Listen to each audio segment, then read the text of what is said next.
दोस्तों नमस्कार। धनु राशि वाले मेरे मित्रों, आप सभी का आज के ज्योतिष के इस चेतावनी भरे कार्यक्रम में बहुत बहुत स्वागत है। हृदय से अभिनंदन है। माता रानी आपकी हर मनोकामना पूरी करें और आपके जीवन से हर एक कष्ट को समाप्त कर दे, ऐसी हम माई से कामना करते हैं। दोस्तों, हम आपको बता दें कि अप्रैल का यह महीना आपके लिए बेहद ही खास है। इस महीने में आपके लिए बहुत बड़ी बड़ी खुशखबरियां हैं, बहुत ही लाभ हैं। आप इस महीने में वह सब हासिल कर पाएंगे जो अब तक आपके लिए केवल सपना ही था। लेकिन दोस्तों, जहां अच्छाई होती है वहां बुराई भी उतनी ही प्रबल होती है, जैसे कि प्रकाश के साथ छाया होती है। तो अब आपको हम बता दें कि जैसे आपके ग्रहों की चाल अच्छी है, आपको लाभ देने वाली है, वैसे ही नकारात्मक शक्तियां भी प्रबल हैं और वे आपको घेरना चाहती हैं। हमेशा यही तो हुआ है आपके साथ जीवन में कि जब भी आपके जीवन में सुख के पल आए हैं, किसी न किसी की नज़र लग गई है या कुछ ऐसा हो गया है कि वे आपसे छिन भी गए हैं, आपने उनका आनंद भी नहीं ले पाया है। अब ऐसा ही कुछ इस महीने में भी होने वाला है। खुशियां तो आपको मिलेंगी, लेकिन वे खुशियां आपसे छीनी भी जाएंगी। और वे खुशियां आपसे ना छिने, इसके लिए हम आपको बता दें कि आपको ये 5 गलतियां भूल कर भी नहीं करनी है। जी हाँ दोस्तों, ये 5 गलतियां आपको हम बता दें कि इन गलतियों को यदि आपने गलती से भी कर दिया तो आपकी जो अच्छी ग्रहों की चाल है, जो ग्रह दशा आपके अनुकूल है, वह आपको कोई भी लाभ नहीं दे पाएगी। और 5 में से यदि आपने एक भी गलती कर दी तब भी आपको उतना ही नुकसान होगा जितना कि सभी गलतियों को करने के समान। कहने का मतलब यह है कि आपको इन गलतियों को भूल कर भी नहीं करना है। अब आपने पहले भी कई बार इन गलतियों को दोहराया है, शायद इसी वजह से आपके जीवन में बार बार कष्ट आते रहे हैं, परेशानियां आती रही हैं। दोस्तों, हम आपको बता दें कि इस वीडियो को आप बिल्कुल भी हल्के में मत लेना, क्योंकि जो भी बातें हम आगे आपको बताने जा रहे हैं वे केवल और केवल आपके जीवन से जुड़ी हुई हैं और आपके भाग्य उन्नति के लिए बेहद आवश्यक हैं। दोस्तों, याद रखना कि भगवान तो सबको देना चाहते हैं, लेकिन लेने की पात्रता सबके अंदर नहीं होती है। यदि आप झोली ही नहीं फैलाएंगे, भगवान का स्वागत और सत्कार नहीं करेंगे, मन में भाव नहीं रखेंगे, तो भगवान आपको जो देंगे भी वह भी आपके हाथों से फिसल जाएगा। इसलिए आपको अपने जीवन का माहौल सही करना होगा, अनुकूल बनाना होगा, ताकि भगवान ने जो ग्रह दशा बनाई है उसका आपको पूरा लाभ प्राप्त हो सके। दोस्तों, यह कोई साधारण वीडियो नहीं है। इस वीडियो में बताई गई बातों को बिल्कुल भी हल्के में मत लेना। हम केवल और केवल आपके जीवन की, आपकी समस्याओं और उनके समाधान की बातें कर रहे हैं। यदि आप ही इस वीडियो को नहीं देखेंगे तो फिर कौन देखेगा?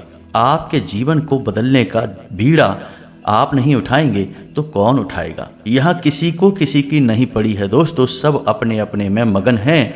चाहे आपके जीवन में दुख हो चाहे सुख हो, लोग आपके सामने थोड़ी बहुत दिखावेबाजी अवश्य कर सकते हैं, लेकिन जैसे ही चेहरा घूमा और आपकी तरफ पीठ हुई, लोग तो भूल भी जाते हैं कि आपके जीवन में क्या कष्ट है, क्या परेशानियां हैं। अपनी तकलीफ खुद ही सहनी पड़ती है, उसका समाधान भी खुद ही निकालना पड़ता है।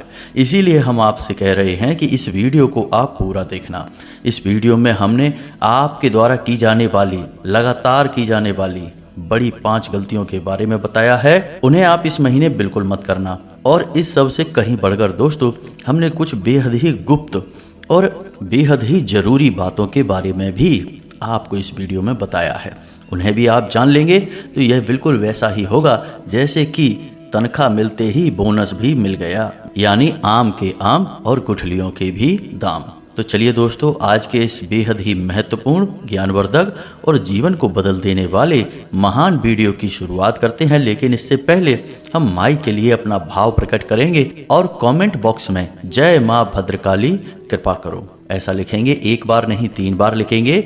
साथ ही साथ अपना नाम, अपना स्थान और अपनी समस्या, जो आपके जीवन में विकट समस्या है, उसे लिखकर कमेंट बॉक्स में भेज दें।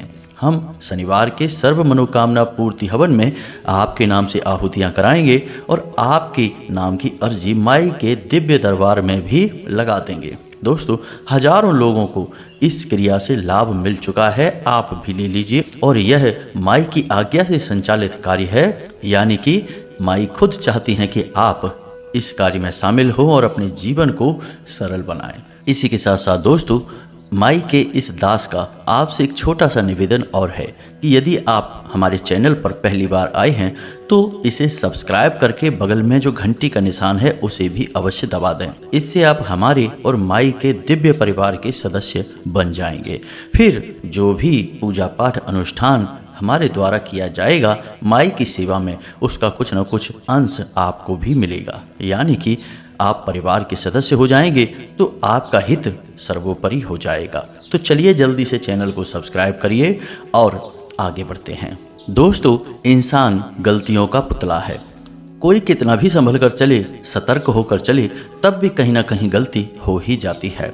अब इन गलतियों से छुटकारा पाने का एकमात्र तरीका ज्ञान है। आपके पास जितना अधिक ज्ञान होगा, आप उतनी ही कम गलतियां करेंगे। गलती तो अवश्य करेंगे ही।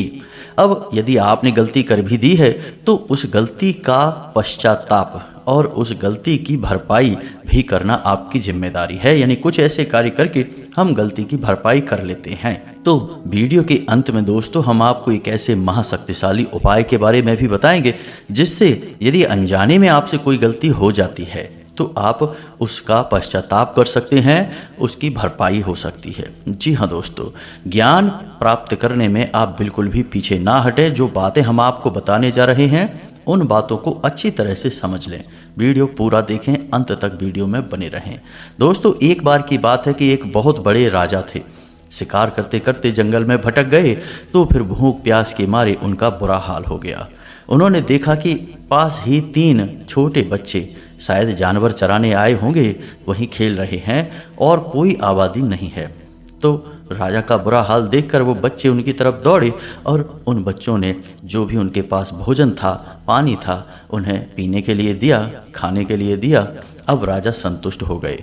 राजा बहुत प्रसन्न हुए तो उन्होंने कहा कि चलो, तुमने एक राजा की मदद की है, अब तुम्हारी इच्छा पूरी करने का समय आ गया, मांग लो जो भी मांगना चाहते हो। अब तीनों बच्चे गरीब थे तो उन्होंने अपनी ज़रूरतों के अनुसार चीज़ें मांगना शुरू किया, क्योंकि उन्होंने सोचा कि यह बहुत बड़ा मौका मिल गया है, चलो इसका लाभ ले लेते हैं। तो पहले बच्चे ने कभी भी बड़ा घर नहीं देखा था, दूसरों के देखे थे लेकिन खुद झोपड़ी में रहता था।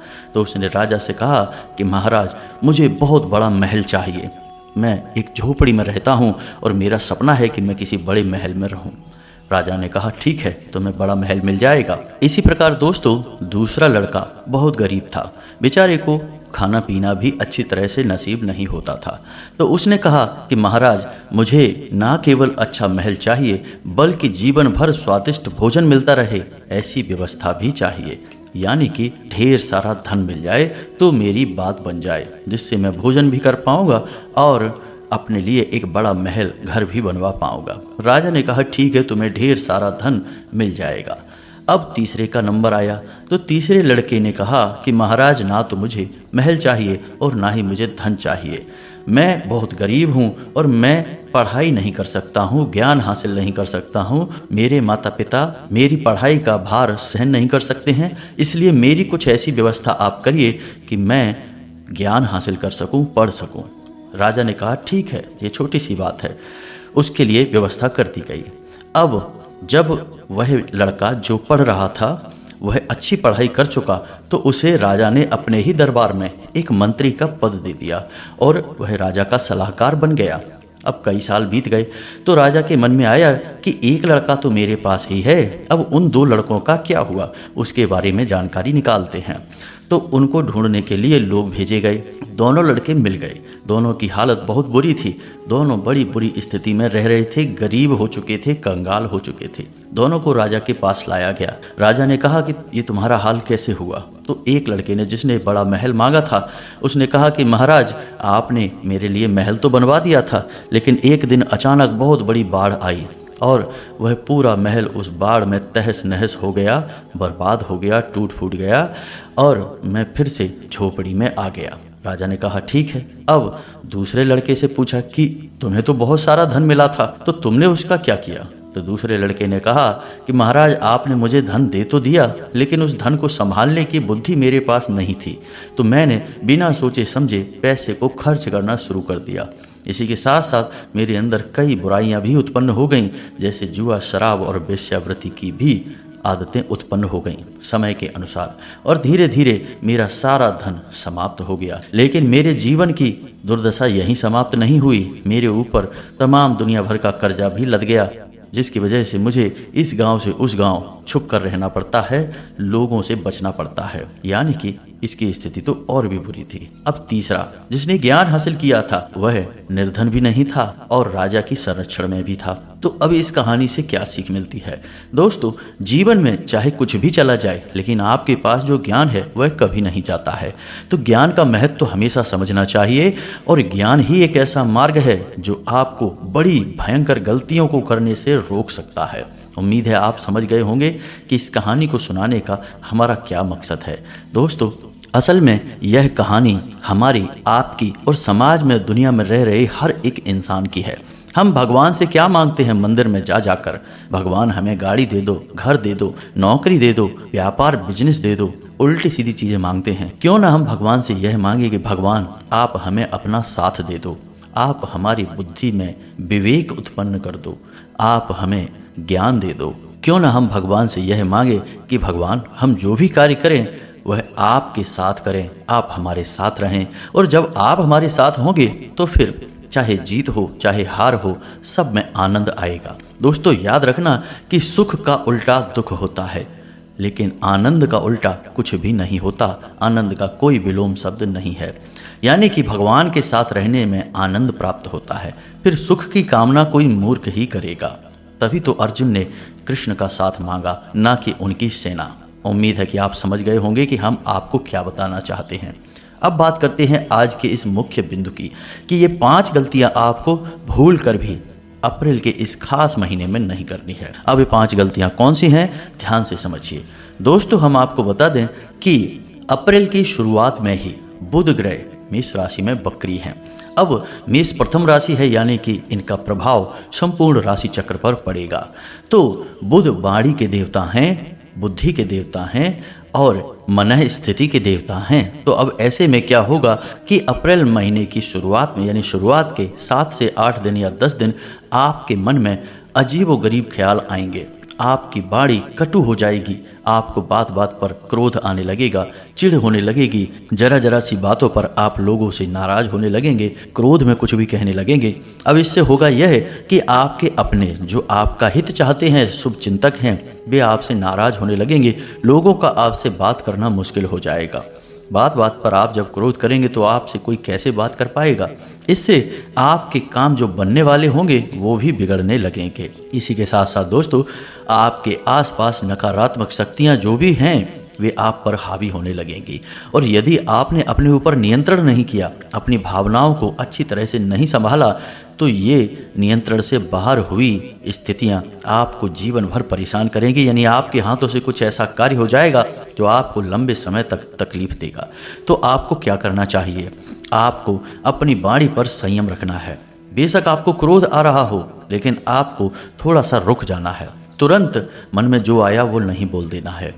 दूसरा कि आपको स्थिति को सही तरीके से समझना होगा कि कौन सी बात कोई आपसे कह रहा है तो उसके पीछे क्या कारण है। सारी बातों का सही आकलन यदि आप करेंगे तो आपका बौद्धिक बल जाग जाएगा और राहु सक्रिय नहीं होगा। इससे आपकी भावनाएं विचलित नहीं होंगी और आप किसी से झगड़ा नहीं करेंगे, विवाद नहीं करेंगे। नहीं तो यदि आपने अपना विवेक खो दिया तो निश्चित तौर पर झगड़ा, विवाद, टेंशन, परेशानी और अनिद्रा, यानी कि अप्रैल की शुरुआत में आपको बहुत परेशानियों का सामना करना पड़ेगा। अब बात करते हैं दूसरी गलती की। आपको अप्रैल के इस महीने में दान देने का विशेष अवसर हासिल होगा। जी हाँ दोस्तों, कोई आपसे कुछ मांगेगा, यानी भिखारी भीख मांगेगा। चाहे वो आपसे खाना मांग सकता है, कपड़े मांग सकता है, या धन मांग सकता है, या कोई सामान मांग सकता है। आपको इस बात का ख्याल रखना है कि यह आपकी परीक्षा है। जी हाँ दोस्तों, क्योंकि महीने के अंत में शुक्र का विशेष गोचर हो रहा है जो आपको विशेष धन संपत्ति, रुपए पैसे की आवक को बढ़ाएगा। अब जब माता लक्ष्मी आपके पास आना चाहेंगी तो याद रखना कि बिना परीक्षा लिए दैवीय शक्तियाँ किसी पर भी प्रसन्न नहीं होती, कृपा नहीं करती हैं। तो परीक्षा सबसे पहले ली जाती है, तो यह आपकी परीक्षा होगी। याद रखना दोस्तों कि जब भी कोई भिखारी आपसे कुछ मांगने आए तो आप उसका भूल कर भी अपमान ना करें। जी हाँ दोस्तों, याद रखना कि इस संसार में सभी भिखारी ही तो हैं, सभी किसी न किसी से मांग रहे हैं और अंत में भगवान से मांग रहे हैं। तो कोई छोटा है कोई बड़ा है, लेकिन हैं सब भिखारी ही। तो भिखारियों को देखकर कभी भी हीन भावना से उन्हें नहीं देखना है और उनसे घृणा नहीं करनी है, उनका अपमान नहीं करना है। याद रखना कि जो भी इंसान भिखारियों का अपमान कर देता है वह लंबे समय तक पीड़ाएं भोगता है, माता लक्ष्मी का सीधे सीधे अपमान करता है। तो अब आपको दो बातों का ध्यान रखना है। आप जब भी जिस भी स्थिति में हैं, मानकर चलिए कि आप बाहर हैं और कुछ खा पी रहे हैं और आपसे कोई भोजन मांगता है, तो आप समझिए कि यह आपके लिए सुनहरा मौका है लाभ कमाने का, पुण्य कमाने का। आप उसे भर पेट भोजन कराइए, क्योंकि अन्न दान सबसे बड़ा दान होता है। इसी के साथ साथ कभी कभी आपसे कोई पैसे मांगता है भिखारी, 10 रुपये 20 रुपये, तो वो 20 रुपये मांगे तो उसे 40 देना, 10 मांगे तो उसे 20 देना। यानी कि इतना पैसा देना कि उसके चेहरे पर एक सुंदर सी मुस्कुराहट आ जाए और उसके मुख से आपके लिए दुआएं निकल जाएं। यदि आप ऐसा कर पाए तो निश्चित तौर पर पैसे रुपए को लेकर समस्या आपकी लंबे समय तक समाप्त हो जाएगी और माता लक्ष्मी आपसे बेहद प्रसन्न होंगी। जी हाँ दोस्तों, इसी प्रकार यदि कोई भिखारी आपके दरवाजे पर आए तो उसे सम्मान के साथ भोजन कराना और उसे थोड़ा बहुत धन देना। याद रखना दोस्तों, प्राचीन काल में राजा महाराजा दो ही चीज़ों का दान किया करते थे, अन्न का और धन का। और दो ही चीज़ें उनकी सबसे बड़ी ज़रूरत थी, यानी कि राज का चलाने के लिए धन और राजा के साथ रहने वाले लोगों को भोजन कराने के लिए, प्रजा के पोषण के लिए अन्न। यानी कि जो चीज़ें उन्हें सबसे अधिक चाहिए थी उन्हीं चीज़ों का वो दान करते थे। तो इसमें कौन सी चतुराई हुई? तो दोस्तों यह ब्रह्मांड का नियम है, खुद भगवान का नियम है कि जो इंसान जो भी देता है उसे वही वापस मिलने लगता है।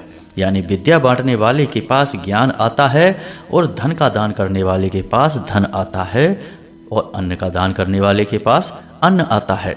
तो आपको यदि यह अवसर प्राप्त हो, जो कि निश्चित तौर पर इस महीने में होगा अवश्य, तो यह अवसर जब भी आपको प्राप्त हो, जितनी बार भी आपको प्राप्त हो, इसे आप बिल्कुल भी नहीं चूकना और अच्छी तरह से सामने वाले को संतुष्ट कर देना।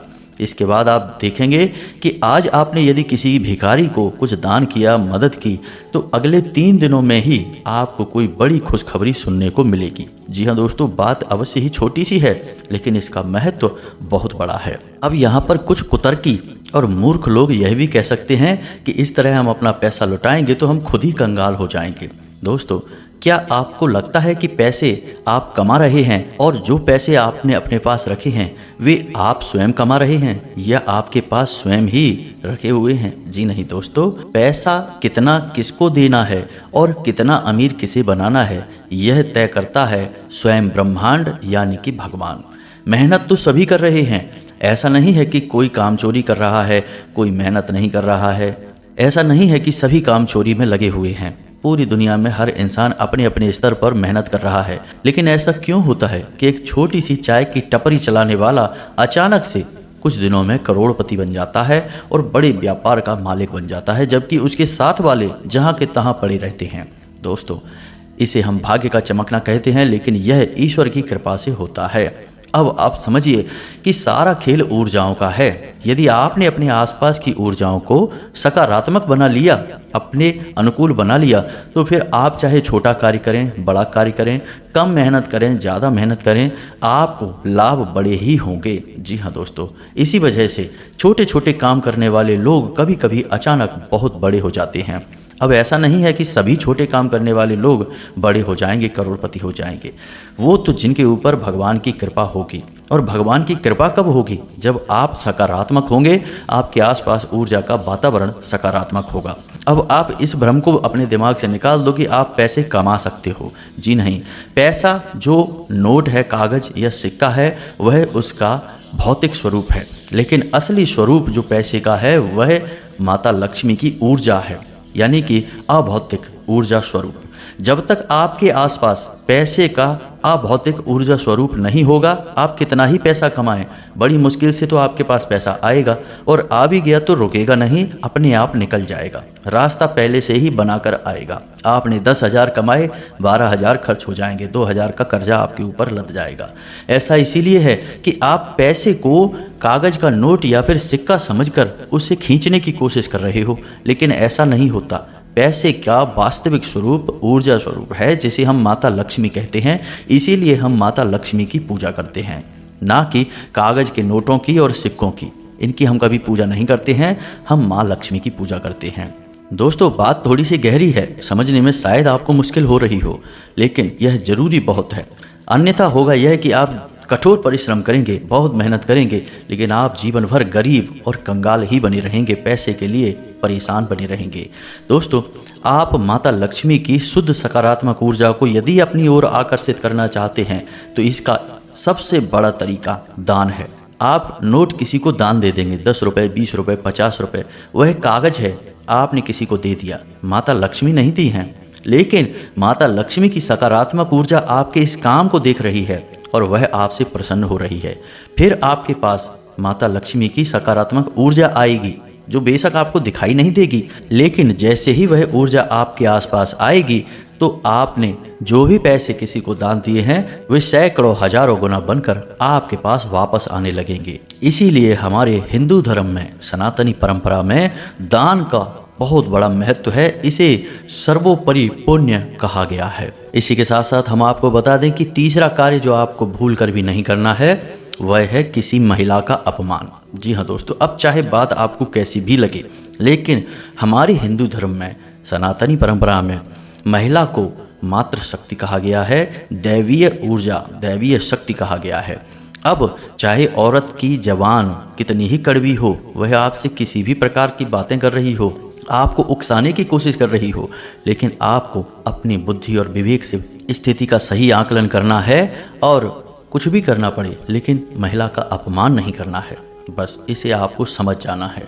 अब चौथी गलती जो आप हमेशा करते हैं दोस्तों, और इस बार भी करेंगे, कि जैसे ही आपके जीवन में खुशियां आईं, कुछ भी अच्छा हुआ, आपने कहना शुरू कर दिया, और जैसे ही आपने कहा वैसे ही आपने स्वयं को ही नज़र लगा दी।